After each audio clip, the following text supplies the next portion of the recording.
Ticket Corner has some questions for me in this jar here, and so I shall answer them to the best of my ability, one at a time. What do we have here? What's the most humbling compliment someone ever gave you? The most humbling, yikes. That, you know what? The first time I got to sing for Roger Taylor himself in 2011, and him telling me that it sounded like Freddie Mercury stepped into the room, that was probably one of the greatest compliments I've ever gotten.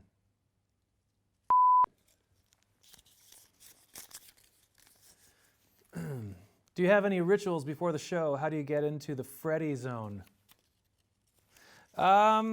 Before the show, it's pretty simple.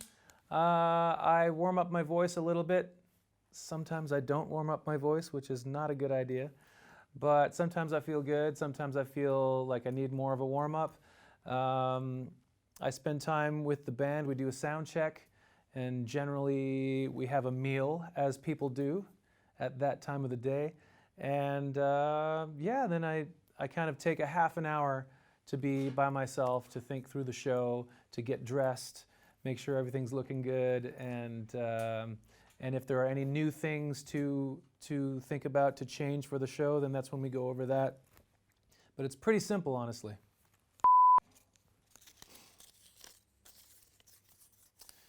What's the one life lesson we should all learn from Freddie Mercury?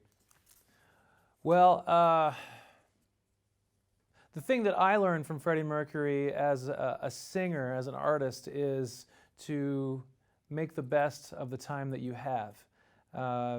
Anytime that I listen to Freddie Mercury's voice, especially when I hear it just by itself, I'm always astonished by how much energy and how much passion he's giving into it. And I think that's something we can all learn from him. He was known as a lover of life, and we don't know how much time we have on this earth, so it's to make the best of it. How did you react when Queen reached out to you for doing the vocals in Bohemian Rhapsody? Well, I had known for quite a few years that there was a movie that was going to be made eventually. I've had a relationship with Queen since 2011, since I started with Roger Taylor's band, the Queen Extravaganza. And even then, they were talking about this movie that someday was going to be made about Freddie Mercury and his band. And so I was almost expecting it someday, but still not holding my breath, because you know, you always hear about how long it takes for movies to get approved and all that stuff that has to happen before a movie gets made. But 2 years ago, I believe it was in 2016, end of 2016, I got the call from one of the producers in the movie asking me to lend my voice to the movie. And it was a very exciting feeling to know that this was going to be made.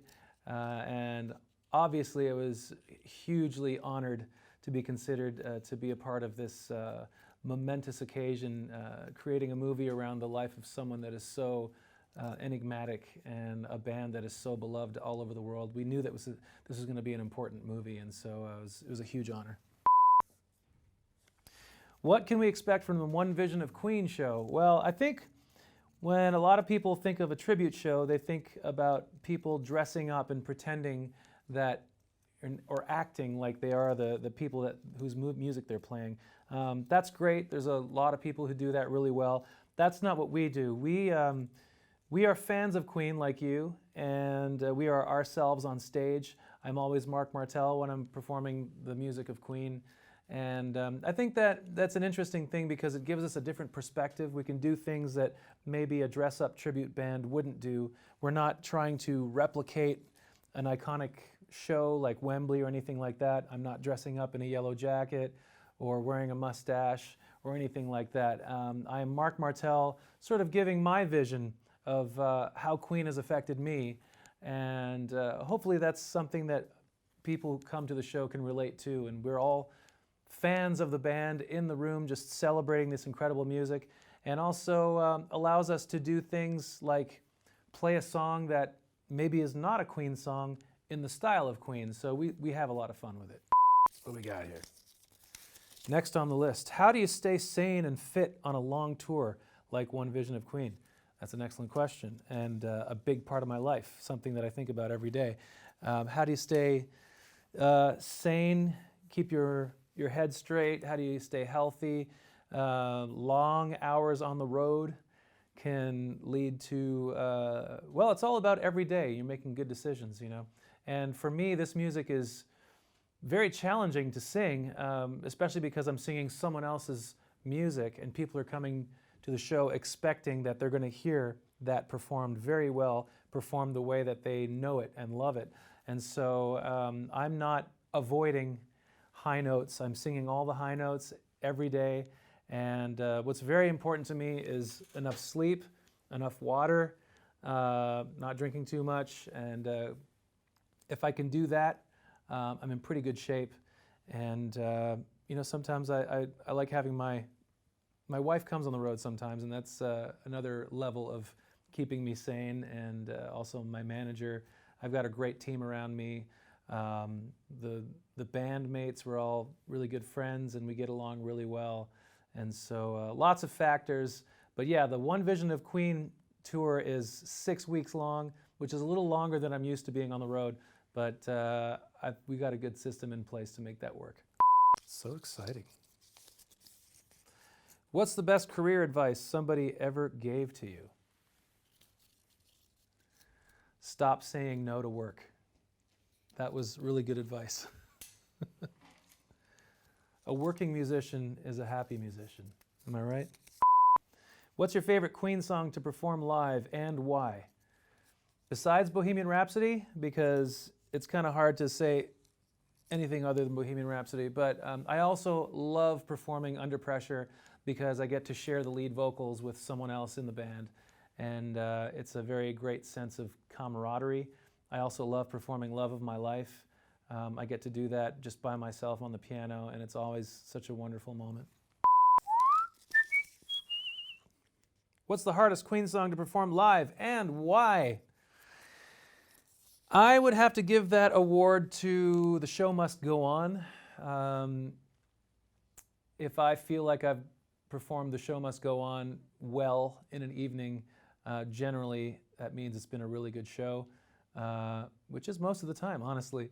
But The Show Must Go On is a very, I'm sure you know it, it's very screamy, it's very high, and requires a lot of energy pushing from the diaphragm and you know, making sure you're not hurting yourself. And so that's a big challenge as far as songs go. So yeah, that's I've got to stay in shape just for that song.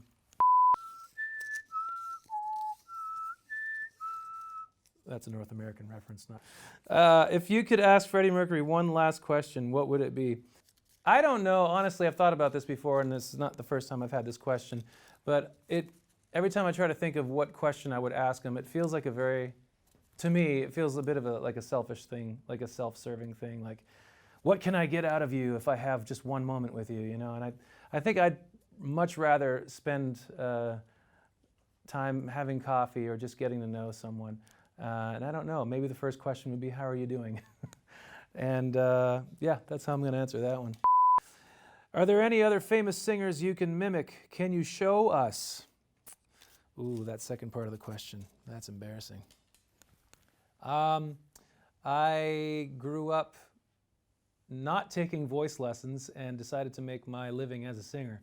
So the way that I got around that was I mimicked other singers listening to the radio, and you know, fell in love with a lot of singers that I felt had a similar vocal sound to mine, like George Michael, like Richard Marx, Jeff Buckley, a little bit of Bono. What else? I got really into Eddie Vedder and Pearl Jam for a long time, and if you want to hear that, oh boy. There's also another singer, Five for Fighting. I don't know if they were big here. Five for Fighting. Won't even bother with that one because everyone's just kind of giving me a blank stare. All right, so how do we start here? Just jump into it. Oh, well, I guess it would be nice if I could touch your body. I know not everybody has got a body like it. I'm looking out for angels just trying to find some peace. Do you have the time to listen to me whine about nothing and everything all at once? Boy was something that mommy wouldn't wear. King Jeremy the wicked, oh, rule this world. Jeremy spoken. But I know. Yeah, okay, there it is. Yeah. Never cared for what they do. I never cared for what they know. But I know. Yeah. Ridiculous.